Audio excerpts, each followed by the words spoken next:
Hello, I'm Ron Colvin, And I'm Martha Colvin. and we first came to St. Paul's in December of 2013 when we first moved to town here in Chattanooga. We were looking for something new and different, and Martha found the Christmas Eve service scheduled online, called and talked to someone at the office, and we attended the 7-ish Christmas Eve service, which was our first experience with St. Paul's, which was quite impressive. I mean, the music was wonderful. But we moved here from Middle Georgia, and we've been a lifelong Baptist adherent, but we had fallen away, is that the right word?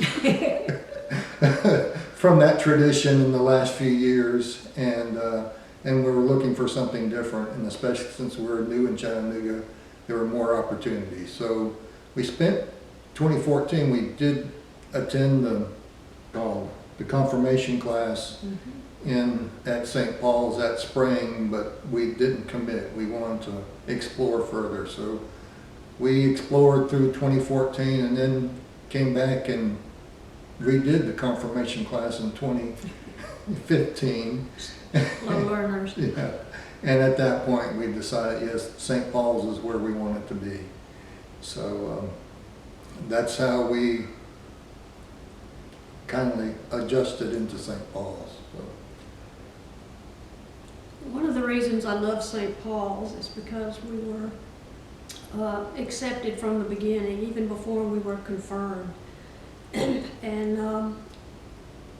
I know if my gay son and his partner were to walk through the door, or other members of the LGBTQ were to come to St. Paul's, that they would be fully accepted.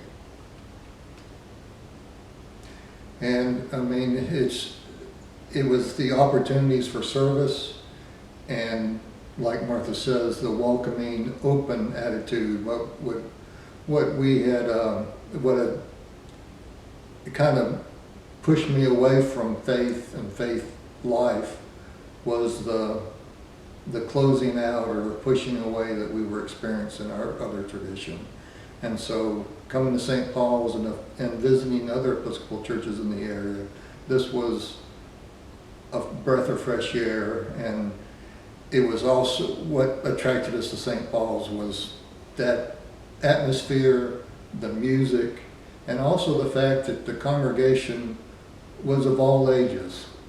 It was refreshing to attend a service and have everyone from babies in your lap to older, more mature people attend and participate. So I think I knew St. Paul's was for me when I became involved in some of the ministries. The community kitchen, which I am missing right now, and Family Promise, and Ronnie's been involved in Habitat. So those were things that were really important. St. Paul's, meeting the community where they are, and it just means a lot to us to love your neighbor.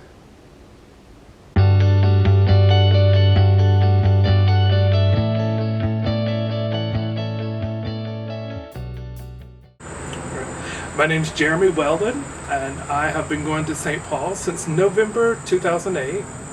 I serve as a verger, so I'm one of the vergers that lead or the procession in or out during service. I really do miss in-person services, so it hit me the other day when I was thinking about St. Paul's that I've been going there almost 12 years, and that time has flown by. And I was introduced by a friend of mine, Steve. I'm going to go ahead and name drop Steve Swafford. He and I were on a bowling league together, and I was talking about church and not going, and he said, man, you should come with me sometime to St. Paul's. And he asked several times, and so finally I took him up on it. But when I took him up on it, I also said, I want to find out what the Episcopal Church is all about. What are these Episcopalians are about? So I called the church. I made an appointment and spoke with Father Fishburne. We talked for about 45 minutes, and he told me, he said, this is actually a perfect weekend for you to come to St. Paul's. We have an Episcopal one-on-one class starting, and he took me to the room to show me what was at. We walked into the nave, but he said, this will give you an introduction. It's 4 weeks long. It's Mother Smitherman was teaching the class, so it was really good for that, a perfect timing for me. So, growing up where I did in the rural country, northeast Alabama, independent Baptist, had never been to the liturgical service in my life, so this was all new. And so I got there at 9:15 for the class, had a great time, and then walked in and met Steve at the back of the nave. He showed me, we agreed that's where to meet. Went down and sat down. Now, didn't know what I was doing, absolutely, between a prayer book, a bulletin, the hymnal. It's like, wow, there are all these books here and everything, but I fell in love with the service. And I realized at that moment, even that day, it's like, this is what I've been looking for in life. This is what I've needed. This is what's been missing. And so I ended up being baptized in January and then confirmed in May as an adult, because in the Baptist church I grew up in, you weren't baptized as babies. It was something that happened as you got older, and by the time I got older, I was like, well, this might not be for me. But then I fell in love with St. Paul's. And over the years, I visited other churches. I even had a stint where I moved away, and I just never found the same thing. St. Paul's is the church building itself is gorgeous, but the church is the family that make it gorgeous. I mean, it's a holy space, and it's a holy space because the people go there.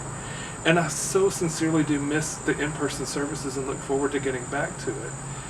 But it is the family. I can ask the questions. I feel safe. I study. I've done small groups over the years, and it's just been really awesome. The growth and the room for growth and participation. So many ministries to get involved with.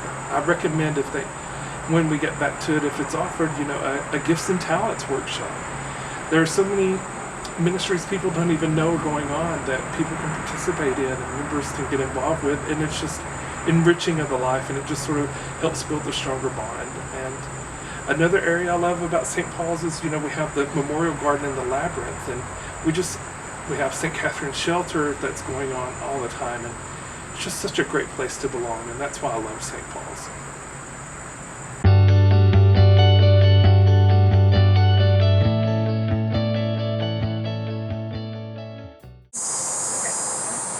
We are the Odals, Randy and Andrea and William and Ellie, and we've been at St. Paul's for almost 20 years. I think I really felt like this is the great place.